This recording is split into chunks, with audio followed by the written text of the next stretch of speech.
Good afternoon प्यारे बच्चों।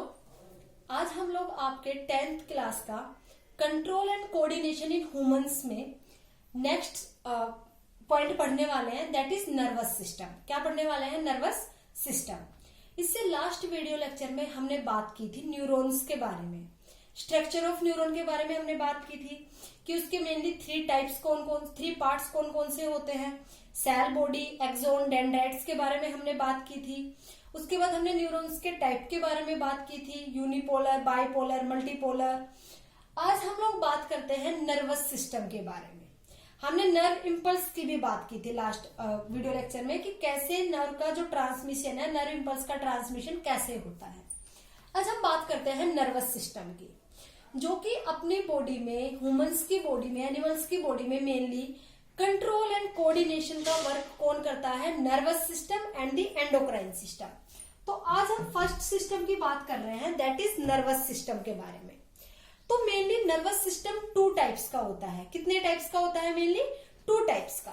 First is the central nervous system, second is the peripheral nervous system. First is the central nervous system, second is the peripheral nervous system. अब central nervous system में कौन कौन से parts include है body के? Peripheral nervous system के भी other कितने टाइप्स है, उनमें कौन से पार्ट्स इंक्लूड है, हम उनके बारे में बात करते हैं। तो पहले हमने बात की नर्वस सिस्टम मेनली 2 टाइप्स का होता है। First is central nervous system, second is peripheral nervous system.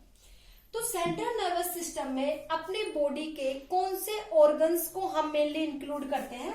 First is brain, second is spinal cord. First is brain and the second one is spinal cord को हम क्या करते हैं? Include करते हैं किसमें? सेंट्रल नर्वस सिस्टम में, brain and spinal cord. Second हम बात करते हैं पेरिफेरल नर्वस सिस्टम की। किसकी बात करते हैं हम? पेरिफेरल नर्वस सिस्टम की। कि पेरिफेरल नर्वस सिस्टम मेनली कितने टाइप्स का होता है और उसमें हम बॉडी के कौन कौन से ऑर्गन्स को इंक्लूड करते हैं। तो peripheral nervous system mainly 2 types का होता है। First is automatic nervous system, second is somatic nervous system. First is automatic nervous system, second is somatic nervous system. अब हम बात करें ऑटोमेटिक नर्वस सिस्टम को, हम एक और टर्म दे सकते हैं, that name is involuntary nervous system. Involuntary nervous system. ऐसे ही सोमैटिक को आप एक अदर नाम दे सकते हो, that is voluntary nervous system. Voluntary nervous system, ठीक है। तो ऑटोमेटिक को आपने क्या नाम दिया? Involuntary nervous system. And somatic को आपने क्या टर्म दी? Voluntary nervous system. अब हम बात करते हैं what is the involuntary action and what is the voluntary action. Involuntary action कौन से होते हैं?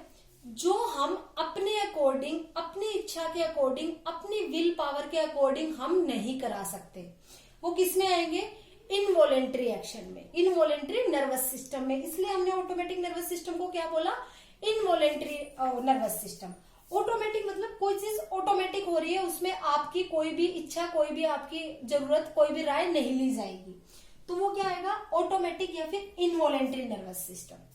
फॉर एग्जाम्पल, आपकी हार्ट बीट है, क्या आप अपनी हार्ट बीट को रोक सकते हो अपनी इच्छा के अनुसार? नहीं। तो वो किसमें आएगा? एक इनवॉलेंट्री एक्शन है।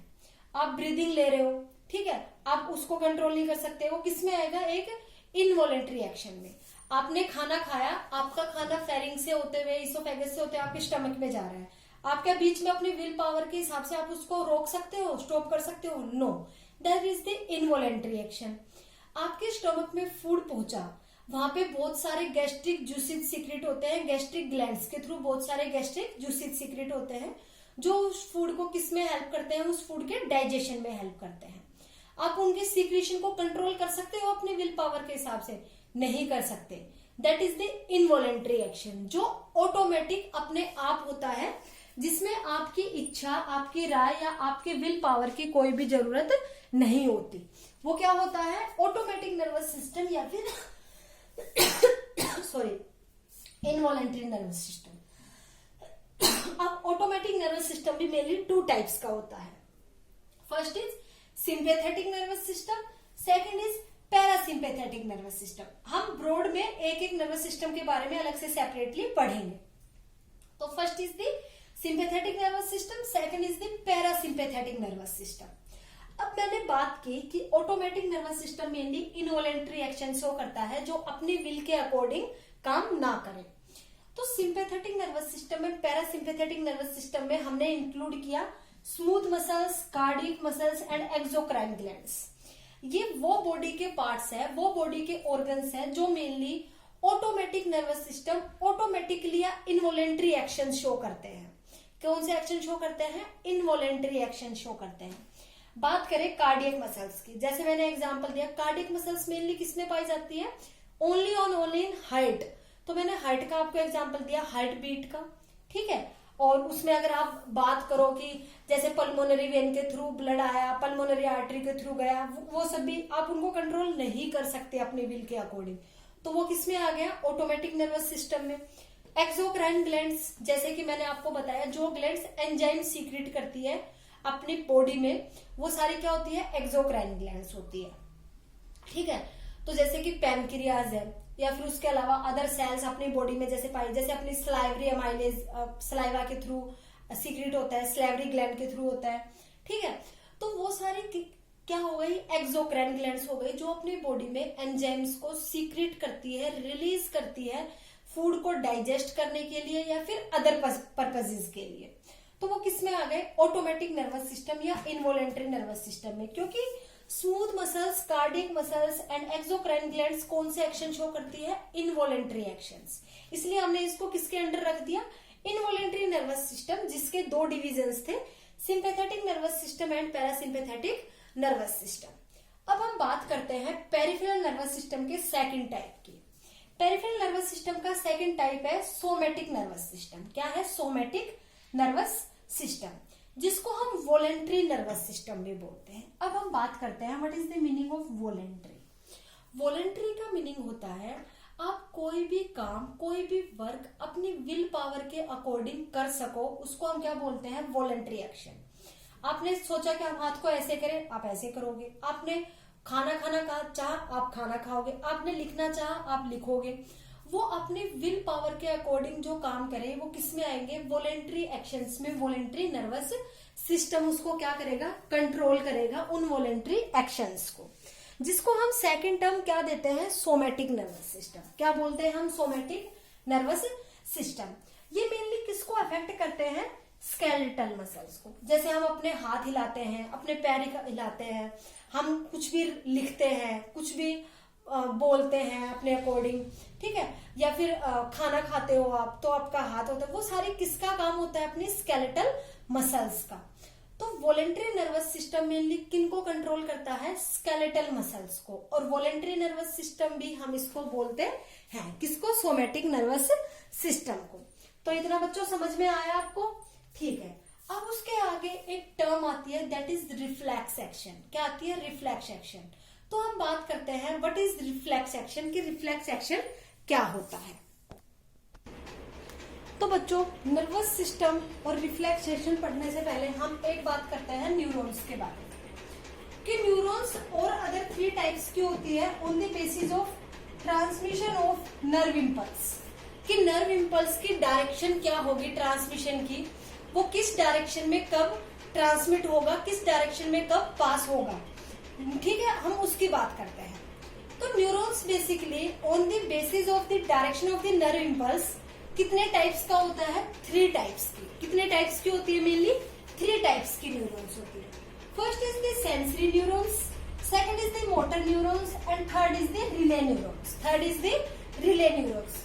फर्स्ट हम किसके बारे में पढ़ रहे हैं? Sensory neurons, second motor neurons and third is the relay neurons.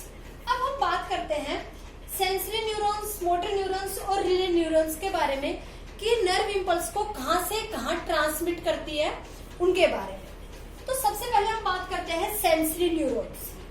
इनको हम बोलते हैं एफरेंट न्यूरॉन्स। सेंसरी न्यूरॉन्स को हम एफरेंट न्यूरॉन्स भी बोल सकते हैं। क्या बोल सकते हैं? Efferent neurons.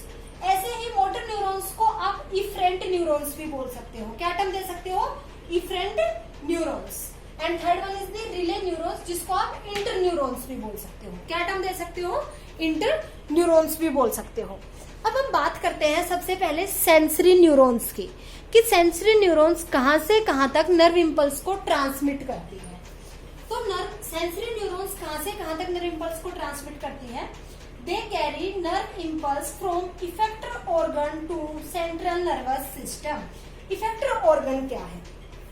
अब आपने किसी भी गर्म बर्तन को छुआ, ठीक है, तो वहां आपने जिसको छुआ, जो पार्ट, बॉडी पार्ट, आपका कोई ऑर्गन, आपकी कोई ग्लैंड, आपकी कोई मसल वहां इफेक्ट हुई, वो क्या हुआ? इफेक्टर ऑर्गन, जहां पे वो उस चीज का, उस टेम्परेचर का इफेक्ट हुआ। जैसे आपने छुआ तो आपका इफेक्टर ऑर्गन क्या हुआ? आपकी स्किन। क्या हुआ? आपकी स्किन ने, जो आपका सेंस ऑर्गन है, उस पर रिसेप्टर्स प्रेजेंट थे, जिसने उस टेम्परेचर को क्या किया, मतलब उस टेम्परेचर को वहां से रिकॉर्ड किया और उसको नर्व इम्पल्स की फॉर्म में क्या किया? ट्रांसफर किया। कहां तक? सेंट्रल नर्वस सिस्टम तक। तो सेंसरी न्यूरॉन्स कहां से कहां तक नर्व इम्पल्स को ट्रांसमिट करती है? इफेक्टर ऑर्गन से सेंट्रल नर्वस सिस्टम तक। कहां पे? इफेक्टर ऑर्गन से सेंट्रल नर्वस सिस्टम तक जो न्यूरॉन्स ट्रांसमिट करती है नर्व इम्पल्स को, उसको हम क्या टर्म देंगे? Sensory neurons. Second is the motor neurons. Second क्या है? मोटर न्यूरॉन्स, जिसको हम इफरेंट न्यूरॉन्स भी बोलते हैं। इफरेंट न्यूरॉन्स भी बोलते हैं। जैसे आपने एक्सक्रीशन में मैंने बताया था, एफरेंट आर्टियोल्स, इफरेंट आर्टियोल्स। एफरेंट से ब्लड आ रहा था, फिर फिल्टर होके इफरेंट के थ्रू बाहर निकल रहा था। ऐसे ही यहाँ पे क्या है? एफरेंट के थ्रू तो सेंट्रल नर्वस सिस्टम तक अपना सिग्नल, अपना नर्व इम्पल्स पहुंच रहा है, और फिर ब्रेन ने, सेंट्रल नर्वस सिस्टम ने हमें क्या मैसेज दिया, क्या कमांड दी कि क्या कमांड दिया कि हम अपने हाथ को पीछे कर लें। वो जो अपना एक्शन है वो किसके थ्रू हुआ?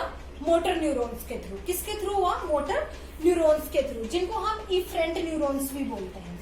Carry nerve impulse from central nervous system to effector organ.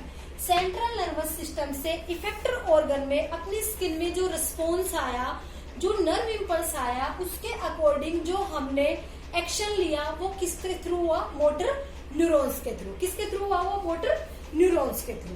अब हम बात करते हैं third one, that is relay neurons. Third क्या है? रिले न्यूरॉन्स, जिसको हम इंटर न्यूरॉन्स भी बोलते हैं, जिनको हम इंटर न्यूरॉन्स भी बोलते हैं। अब रिले न्यूरॉन्स का क्या काम होता है, हम उसके बारे में बात करते हैं। तो they form connecting link between sensory and motor neurons. ये मेनली कनेक्शन का काम करती है, किनके बीच में? सेंसरी और मोटर न्यूरॉन्स को बीच में, उनके बीच में कनेक्टिंग लिंक का काम करती है, उनको कनेक्ट करने का काम करती है। कौन? रिले न्यूरॉन्स, या फिर इंटर न्यूरॉन्स, या फिर हम इनको एसोसिएशन न्यूरॉन्स भी बोल सकते हैं। ठीक है, तो ये मेनली कनेक्टिंग लिंक का काम करती है, किसमें? Sensory neurons and motor neurons में। और मेनली कहाँ पे प्रेजेंट होती है? सेंट्रल नर्वस सिस्टम में। कहाँ पे प्रेजेंट होती है? सेंट्रल नर्वस सिस्टम में। अब सेंट्रल नर्वस सिस्टम तक कोई मैसेज गया, कोई नर्व इम्पल्स ट्रांसमिट होके गई। अब जरूरी थोड़ी ना सेंट्रल नर्वस सिस्टम सीधा कमांड देगा, उससे भी तो कोई कनेक्ट करके न्यूरॉन अपने सेंट्रल नर्वस सिस्टम तक उस मैसेज को, उस नर्व इम्पल्स को ट्रांसमिट करेगी। तो रिले न्यूरॉन्स किसका काम करती है? उस कनेक्शन का काम करती है, उस कनेक्टिंग लिंक का काम करती है between the sensory neurons and the motor neurons. तो बच्चों, आया आपको न्यूरॉन्स के 3 टाइप्स समझ में। अब इनके ही बेसिस पे हम बात करेंगे रिफ्लेक्स एक्शन की। किसकी बात करेंगे हम? रिफ्लेक्स एक्शन की, कि रिफ्लेक्स एक्शन क्या होता है। तो उसके लिए आपको पहले ही न्यूरॉन्स के ये 3 टाइप्स जानना जरूरी था, तभी आपको रिफ्लेक्स एक्शन अच्छे से समझ में आएगा। ठीक है, तो अब हम बात करते हैं रिफ्लेक्स एक्शन की।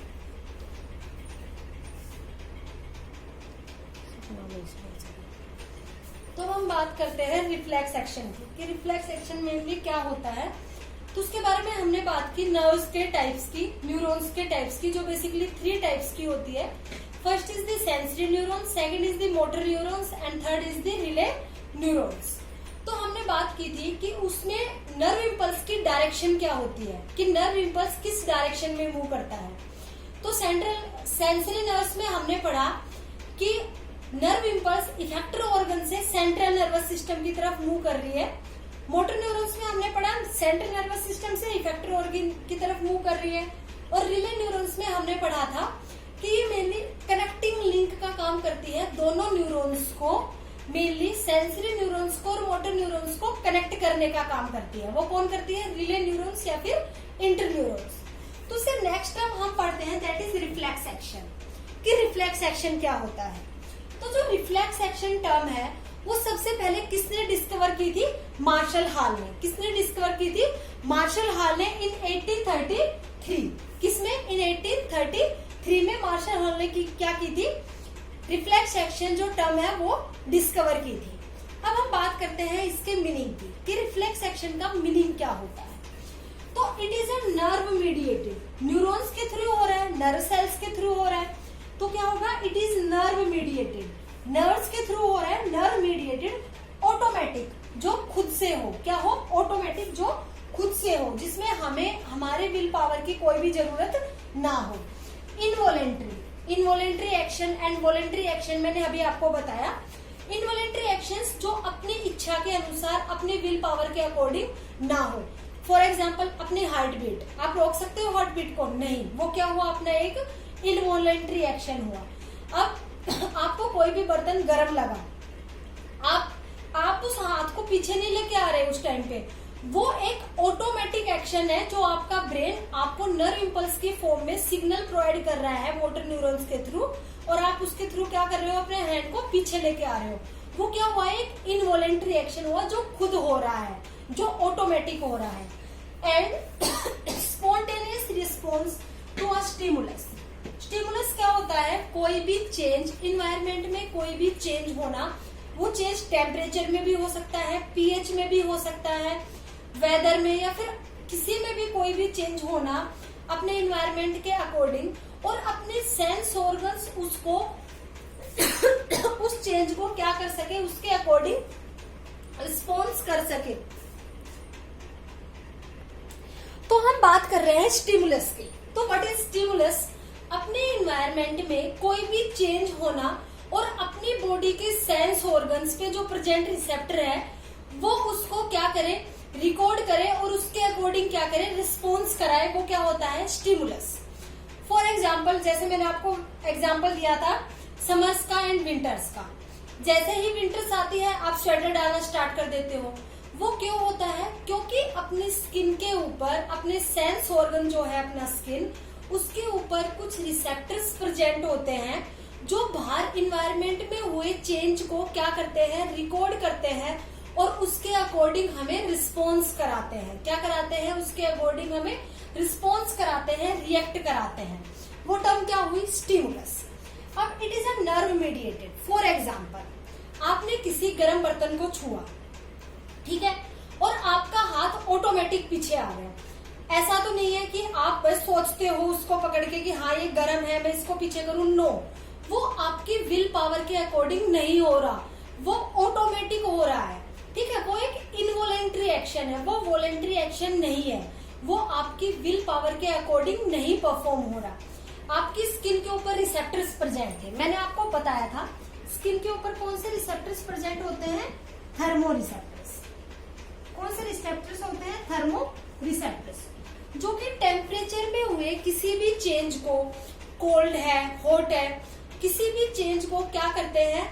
वहां से रिकॉर्ड करते हैं और अपनी बॉडी उसके अकॉर्डिंग रिस्पॉन्स कराती है। अब स्किन पे रिसेप्टर प्रेजेंट है थर्मो रिसेप्टर्स, ठीक है, तो उसको क्या थर्मो रिसेप्टर्स ने बाहर एनवायरमेंट में चेंज को क्या किया? जैसे आपने गर्म बर्तन को छुआ तो उस हॉटनेस को क्या किया? उसने रिकॉर्ड किया। अब वो नर्व इंपल्स की फॉर्म में वो मैसेज कन्वे होगा कहां तक? अपने सेंट्रल नर्वस सिस्टम तक। सेंट्रल नर्वस सिस्टम के 2 पार्ट्स थे, first is the brain, second is the spinal cord. तो वो जो मैसेज है जो कन्वे हुआ है in the form of nerve impulse या फिर in the form of action potential, वो कहां तक जाएगा? अपने सेंट्रल नर्वस सिस्टम तक। किसके थ्रू? सेंसरी न्यूरॉन्स के थ्रू। किसके थ्रू? सेंसरी न्यूरॉन्स के थ्रू, क्योंकि अपने सेंस ऑर्गन्स ने उस इन्वायरमेंट में हुए चेंज को क्या किया? सेंस किया, और उसके अकॉर्डिंग हमने क्या किया? रिस्पॉन्स किया। तो सेंसरी न्यूरॉन्स के थ्रू जो अपने इफेक्टर ऑर्गन से, अपने स्किन इफेक्ट हुई है तो स्किन क्या हो गया? Effector organ.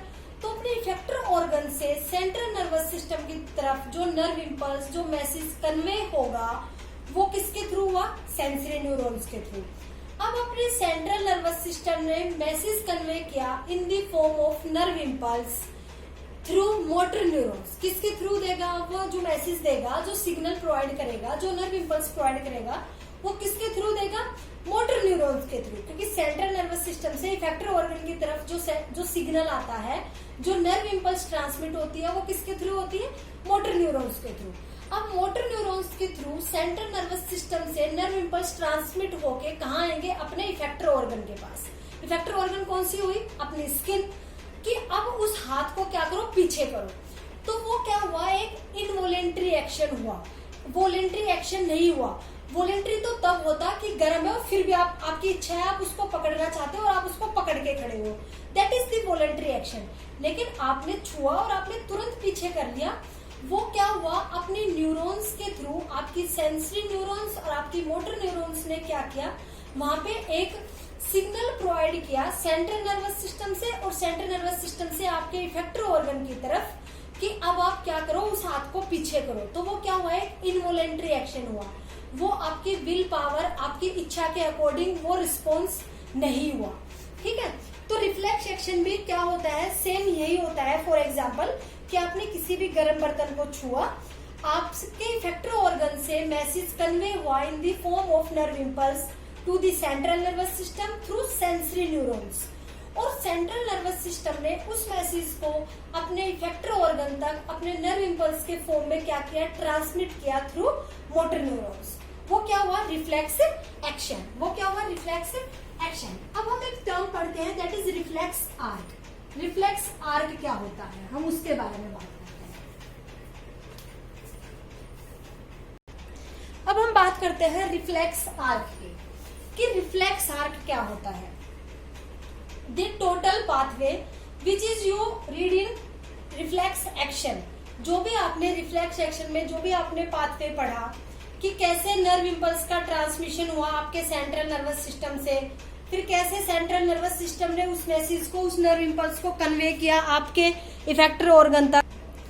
तो जो भी पाथवे, टोटल पाथवे आपने रिफ्लेक्स एक्शन में पढ़ा कि कैसे नर्व इम्पल्स ट्रांसमिट होके आपके इफेक्टर ऑर्गन से सेंट्रल नर्वस सिस्टम में गए, फिर सेंट्रल नर्वस सिस्टम ने मोटर न्यूरॉन्स के थ्रू उस नर्व इम्पल्स को आपके इफेक्टर ऑर्गन तक, आपकी स्किन तक ट्रांसमिट किया।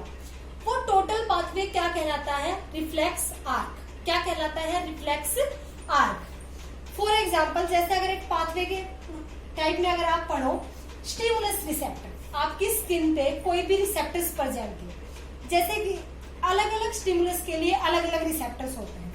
फॉर एग्जाम्पल पेन, पेन के लिए रिसेप्टर्स होते हैं नोनो रिसेप्टर्स, नोनो रिसेप्टर्स, जो कि क्या करते हैं? पेन को सेंस करते हैं। ऐसे ही अगर आप बात करो उसके अलावा, पेन के अलावा अगर आप अदर रिसेप्टर्स की बात करो, दैट इज प्रेशर रिसेप्टर्स, कि जो प्रेशर को क्या करते हैं? सेंस करते हैं। तो उनका नाम है गो रिसेप्टर्स। ठीक है। ये मैं आपको कुछ एग्जांपल दे रही हूँ स्टिमुलस के। स्टिमुलस मिला, आपको कोई भी पेन हुआ, आपको कोई भी प्रेशर मिला, आपको कोई भी फोर्स अप्लाई हुआ, उसके रिसेप्टर्स कौन कौन से हैं?